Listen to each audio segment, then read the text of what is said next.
Hello बच्चों। आज हम पढ़ने जा रहे हैं इलेक्ट्रोकेमिस्ट्री। और इलेक्ट्रोकेमिस्ट्री के हम कुछ बेसिक क्वेश्चंस को आज डिस्कस करेंगे, उनके बेसिक्स को स्टडी करेंगे और उन क्वेश्चंस के आंसर हम यहाँ पर बच्चों सॉल्व करेंगे। तो शुरू करते हैं बच्चों इस कड़क कॉफी के साथ इलेक्ट्रोकेमिस्ट्री। तो देखते हैं बच्चों सबसे पहला क्वेश्चन क्या है। यस बच्चों, सबसे पहला क्वेश्चन है, can you store copper sulphate solution in A zinc pot. Zinc का कोई कंटेनर है और क्या उसके अंदर हम कॉपर सल्फेट डाल दें, क्या उसको कैरी किया जा सकता है। तो बच्चों कैरी करने में दिक्कत कहां आएगी? दिक्कत तो तब आएगी अगर इनकी आपस में रिएक्शन हो जाएगी। पता चला जिस कंटेनर के अंदर हमने केमिकल रखा वो कंटेनर ही उस केमिकल से रिएक्ट कर गया, तो हमें ये काम नहीं करना चाहिए। इसका मतलब ये क्वेश्चन है फिजिबिलिटी का कि whether the zinc will react with copper sulphate और नॉट। क्या तरीका है बच्चों इसको चेक करने का? जैसे अगर हम रिएक्शन लिखें कि अगर ऐसा हुआ, ये जिंक है, ये बच्चों कॉपर सल्फेट है। कॉपर सल्फेट क्या है बच्चों? ये एक सॉल्ट है, इसमें कॉपर आयन और सल्फेट आयन प्रेजेंट होते हैं। सॉल्ट हमेशा बच्चों आयनिक होता है, जो कि एसिड और बेस से मिलकर बना हुआ होता है। अगर ऐसा हुआ कि जिंक ज्यादा एक्टिव निकला, जिंक ने इलेक्ट्रॉन दे दिए किसको? कॉपर को। लो जी, 2 इलेक्ट्रॉन कॉपर महाशय जी, लो अपने इलेक्ट्रॉन और निकलो। और अगर ऐसा हुआ तो जिंक तो बन जाएगा बच्चों जिंक 2+, जो कि सल्फेट से अब कंबाइन हो जाएगा सॉल्यूशन के अंदर। और जो कॉपर आयन था जिसने इलेक्ट्रॉन अब जिंक से ले लिए, ये बन जाएगा बच्चों न्यूट्रल। अगर रिएक्शन होनी है तो this is the only possible reaction which can occur. अगर ये रिएक्शन फिजिबल है तो बच्चों ऐसा हमें नहीं करना चाहिए। और अगर ये रिएक्शन फिजिबल नहीं है तो उस केस में हम केमिकल को स्पॉट में लेकर जा सकते हैं। तो इस रिएक्शन की फिजिबिलिटी को चेक करने का तरीका क्या है? ये देखना कि ये जो रिएक्शन हुई, इससे जो ईएमएफ जनरेट हुआ वो पॉजिटिव हुआ या नेगेटिव। अगर ईएमएफ पॉजिटिव जनरेट होता है तो इसका मतलब रिएक्शन फिजिबल है। डेल्टा जी होता है -NF E0, that will give the negative value to delta G and that will make the reaction feasible। और अगर ये आता है पॉजिटिव, सॉरी पॉजिटिव के बाद अगर ये आ जाता है नेगेटिव, तो उस केस में रिएक्शन नहीं होगी। जैसे कैसे चेक करें इसकी ईएमएफ को? ये जिंक है बच्चों जो इलेक्ट्रॉन लूज कर रहा है, it means it is acting as anode if the reaction is taking place, and this copper is taking up electrons, so it will be acting as cathode if the reaction is taking place. Chalo, let us find the EMF of this cell which will form. This is E cathode minus E anode। और बच्चों आपको copper ion के electrode का भी potential given होगा, zinc के electrode का भी पोटेंशियल गिवन होगा। आपको दोनों न्यूमेरिकल वैल्यू फिट करनी है। और मुझे याद है बच्चों इस सेल का पोटेंशियल जो डेवलप होता है वो आंसर आता है 1.1 वोल्ट। इसका मतलब आंसर किस में आया? आंसर आया पॉजिटिव में। And the positive value indicates the reaction is feasible. It is also indicating if E0 is possible, E0 is positive and the reaction is possible, because E0 positive feed करते ही that will give the value of delta G to be negative। Therefore this reaction is spontaneous। और बच्चों अगर reaction spontaneous होगी यानी अपने आप होगी तो हमें ये काम नहीं करना चाहिए। Therefore we cannot store, can't do this one, right बच्चों? Now write down the answer। यहां से नोट करें बच्चों आप। No, because zinc can displace copper from copper sulphate. E0 कितना है? E0 कॉपर माइनस जिंक का 1.1, that is positive 1.1। Hence the value of delta G0 is -NF E0 cell, it will make it negative। thus the spontaneous reaction occurs. Spontaneous मतलब अपने आप हो रही है, और अगर रिएक्शन अपने आप होगी तो बच्चों कंटेनर रिएक्ट कर जाएगा, तो हमें ऐसा नहीं करना चाहिए. Answer is no. Now let us proceed to the next question. Question है बच्चों, under what condition E cell will be equal to 0 और delta G is equal to 0. Cell बच्चों कोई भी हो, इलेक्ट्रॉन्स एनोड से कैथोड की तरफ जाते हैं. जैसे बच्चों जिंक कॉपर सेल में, जैसे जिंक कॉपर का बच्चों एग्जांपल ऊपर भी आ ही गया था, जिंक इलेक्ट्रॉन लूज करता है और ये कॉपर इलेक्ट्रॉन गेन करता है. तो इस तरीके से जिंक बन गया जिंक 2+ और कॉपर 2+ से बन गया कॉपर. तो यहां पर बच्चों ये आयन आपके एक्वस फॉर्म में आ गए और ये कॉपर बन गया सॉलिड. अब क्वेश्चन ये है, ये सेल जो 1.1 इलेक्ट्रॉन वोल्ट कैरी कर रहा था, कौन सी ऐसी कंडीशन में इसका ईएमएफ 0 हो जाएगा? बच्चों जब सेल कंटिन्यूअसली वर्क करेगा, वर्क करने के बाद जब एक ऐसी स्टेज आएगी कि जितना रिएक्शन राइट को जा रही है, अगर उतना ही रिएक्शन बच्चों लेफ्ट डायरेक्शन में भी जाना शुरू हो जाए, तो उस केस में क्या होगा? सेल फंक्शन करना बंद कर देगा, उसका ईएमएफ 0 हो जाएगा. तो ये कंडीशन कौन सी है? रेट ऑफ फॉरवर्ड और बैकवर्ड रिएक्शन दोनों बराबर हो जाएं.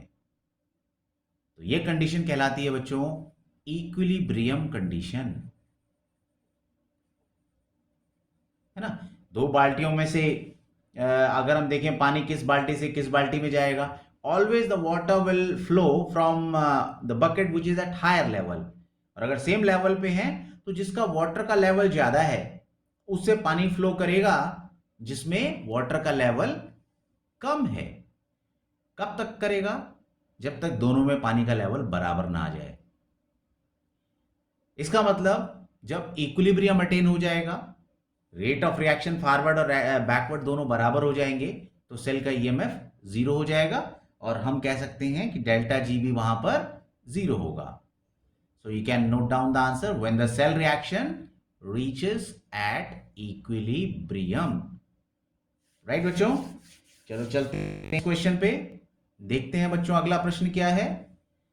अगला क्वेश्चन है बच्चों, why alternating current is used for measuring resistance of an electrolytic solution. बच्चों आपने पढ़ा होगा व्हीटस्टोन ब्रिज प्रिंसिपल, जिसमें 4 रेजिस्टेंस होते हैं. ये 4 रेजिस्टेंस है बच्चों, मगर यहां क्या करते हैं हम, एक रेजिस्टेंस की जगह पर उस इलेक्ट्रोलिटिक सेल को लगा देते हैं जिसका बच्चों हमें रेजिस्टेंस नापना है या कंडक्टेंस नापना है. अब क्वेश्चन ये है बच्चों, फिजिक्स में तो हमने यही देखा होगा कि यहां पर बच्चों डीसी लगी हुई होती है, मगर क्वेश्चन ये है कि यहां पर बच्चों हम डीसी नहीं लगा सकते. क्यों डीसी नहीं लगा सकते, क्यों अल्टरनेटिंग करंट को यूज करते हैं, ये यहां पर क्वेश्चन है. बच्चों बैलेंस कंडीशन में यहां गैल्वेनोमीटर से करंट पास नहीं होना चाहिए. ए बी सी डी, जब हम करंट पास करते हैं तो बी और डी पर पोटेंशियल कैसा होना चाहिए? सेम. बैलेंस कंडीशन में एक ratio P/Q equal to R/S होती है. यहां हम कहते हैं जो रेजिस्टेंस हैं इनके अपोजिट रेजिस्टेंस के प्रोडक्ट को हम बराबर रखते हैं. Under balance condition when no current flows either from B to D और D टू B, इसमें हम बच्चों जब डीसी अप्लाई करते हैं तो यहाँ गैल्वेनोमीटर रखते हैं, मगर एसी के लिए बच्चों गैल्वेनोमीटर काम नहीं इस्तेमाल हो सकता क्योंकि वो एसी को नहीं नाप पाएगा. तो एसी को यहाँ हम ईयरफोन या डायफ्राम रखते हैं जिसके मिनिमम साउंड से हमें पता चलता है कि इसके अंदर करंट लीस्ट है या ना के बराबर है. अब बच्चों दिक्कत ये थी कि जब हम यहां डीसी कनेक्ट करते हैं और कोशिश करते हैं कि हम ये अननोन रेजिस्टेंस इस रिलेशन से निकालें, तो बच्चों कुछ देर में ही करंट यहां पर इलेक्ट्रोलिसिस कर देती है और जो आयंस है जब इलेक्ट्रोड पर चिपकना शुरू हो जाएंगे तो सॉल्यूशन की कंसंट्रेशन में बदलाव आ जाएगा. और बच्चों अगर सॉल्यूशन की ही कंसंट्रेशन चेंज हो जाएगी तो उसका रेजिस्टेंस आप करेक्ट नहीं निकाल पाओगे। ये आपको पता होगा बच्चों कि आयन की कंसंट्रेशन अगर बदल जाएगी तो रेजिस्टेंस चेंज हो जाता है, कंडक्टेंस चेंज हो जाता है। तो हम नहीं चाहते कि ये जो सेल कनेक्ट किया है इसके रेजिस्टेंस की वैल्यू क्यों चेंज हो। इसके अंदर जो सॉल्यूशन है, जो आयंस हैं, उसकी कंसंट्रेशन चेंज नहीं चाहते हम। तो हम नहीं चाहते कि करंट एक ही डायरेक्शन में फ्लो करे। So what we use alternating current source here. I think the answer will be clear to you. Why we use AC? So that electrolysis should not occur, and thus the concentration of the ion should not change, and we should be able to measure the correct value of resistance, thus the conductance. तो बच्चों answer आप लिख सकते हो, to prevent the electrolysis. Electrolysis हो जाएगा मतलब electrode पर आयंस स्टिक कर जाएंगे। So the concentration of the ions in solution remains constant. कब? जब एसी कनेक्ट करेंगे। डीसी से concentration of the ion will change, it will decrease. Now proceeding to the next question, how would you determine the standard electrode potential of the system magnesium 2+ magnesium? किसी भी electrode के potential को हम कैसे नापते हैं बच्चों? जैसे फॉर एग्जांपल हमें ये नापना है कि ये एक ब्लॉक है, इस ब्लॉक पे हमने लेफ्ट से राइट की तरफ फोर्स लगाई 25 न्यूटन और राइट से लेफ्ट की तरफ फोर्स लगाई 50 न्यूटन। अब यहां बच्चों जो ब्लॉक की मूवमेंट होगी किस तरफ होगी? यस बच्चों, राइट से लेफ्ट की तरफ। कैसे निकाला बच्चों आपने? Right force minus left force, that is 25 Newton. बच्चों करंट भी सेल में ऐसे ही बहता है। जब हम दो इलेक्ट्रोड्स को आपस में कनेक्ट करते हैं, ये हमने इनके इलेक्ट्रोलाइट्स में डिप किया है, सॉल्ट ब्रिज इनको पोलराइजेशन को रिमूव करने के लिए। तो जो भी यहां पर बच्चों ईएमएफ जनरेट होता है वो ऑलवेज राइट माइनस लेफ्ट की फोर्स है। जैसे यहां ब्लॉक के बारे में बात करते हैं हम, पानी का फ्लो होता है डिफरेंस इन हाइट की वजह से, ऐसे ही करंट का फ्लो होता है डिफरेंस ऑफ ईएमएफ की वजह से। तो अब क्वेश्चन ये है कि ये तो बच्चों पोटेंशियल सेल का जो डेवलप होता है that is the difference of potential of this two electrode, but if we have the single electrode then how we will measure its potential? तो बच्चों हमें क्या चाहिए? हमें एक रेफरेंस चाहिए जिसके कंपैरिजन में हम किसी भी इलेक्ट्रोड का पोटेंशियल माने, मगर वो रेफरेंस कैसा होना चाहिए? जीरो पोटेंशियल का। तो ऐसा इलेक्ट्रोड कौन सा लिया है बच्चों? हमने लिया है SHE, जिसको नाम दिया स्टैंडर्ड हाइड्रोजन इलेक्ट्रोड या normal hydrogen electrode, NHE, normal hydrogen electrode. इसका पोटेंशियल हम अपने आप आर्बिट्रेरीली 0.00 वोल्ट मान लेते हैं। यह हाइड्रोजन का इलेक्ट्रोड है। इसको बच्चों इसी के क्वेश्चन में डिस्कस करेंगे जब हाइड्रोजन इलेक्ट्रोड डिस्कस करना है। तो बेसिकली हाइड्रोजन को हैंग किया है H+ आयन के सॉल्यूशन में। इसका पोटेंशियल हम 0 वोल्ट मानते हैं। जिस इलेक्ट्रोड का पोटेंशियल भी नापना है उसको हम इस इलेक्ट्रोड से कनेक्ट कर देते हैं। अब यहां क्या है बच्चों? कौन सा इलेक्ट्रोड है जिसका पोटेंशियल नापना है? ये है बच्चों मैग्नीशियम का इलेक्ट्रोड। तो हम यहां मैग्नीशियम की प्लेट लेंगे और 1 मोलर मैग्नीशियम आयन के सॉल्यूशन में डिप कर देंगे। ये बच्चों थोड़ा सा फोटो अगर हाइड होगी तो प्लीज थोड़ा सा मैनेज करना बच्चों, अभी मैं ऊपर कर देता हूं इसको।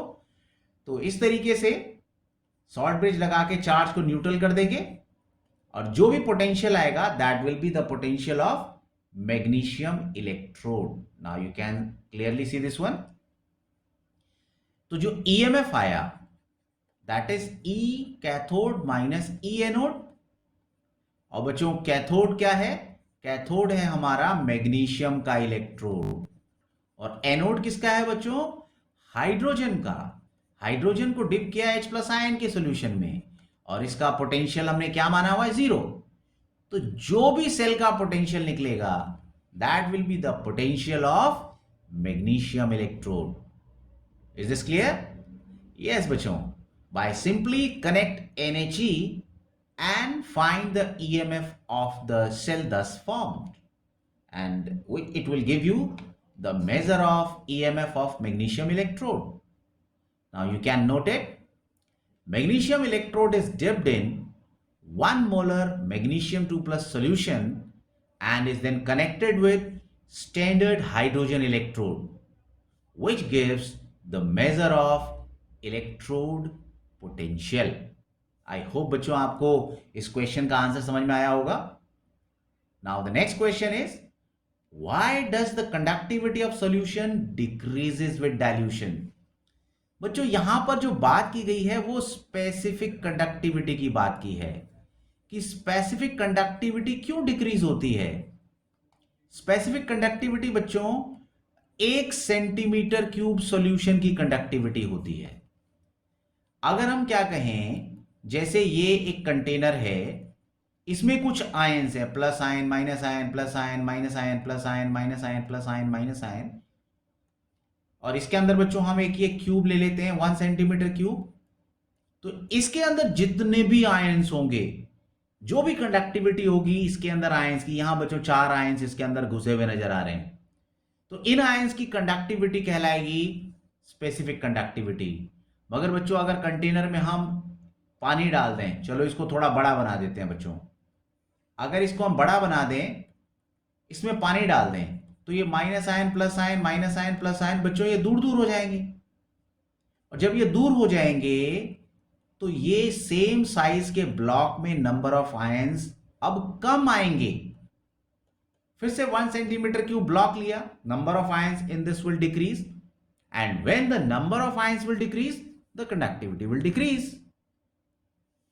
राइट बच्चों, सिंपल सी कहानी. आप एक ग्लास, आपने क्या किया, ग्लूकोज का पानी बनाया या मीठा शरबत बनाया, आप पीने ही लगे थे कि आपका दोस्त आ गया, आपने उसमें आधा ग्लास पानी और मिला दिया. अब बच्चों सिप में जो शुगर है वो ज्यादा आएगी या कम आएगी? ऑब्वियसली कम आएगी, क्योंकि आपने उसको डाइल्यूट कर दिया.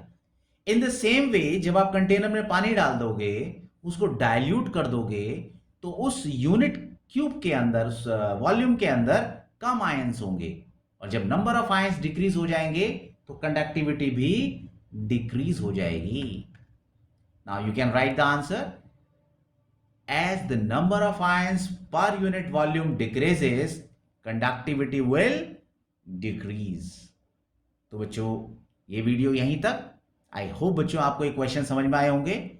बाकी के क्वेश्चंस हम नेक्स्ट वीडियो में कवर करेंगे.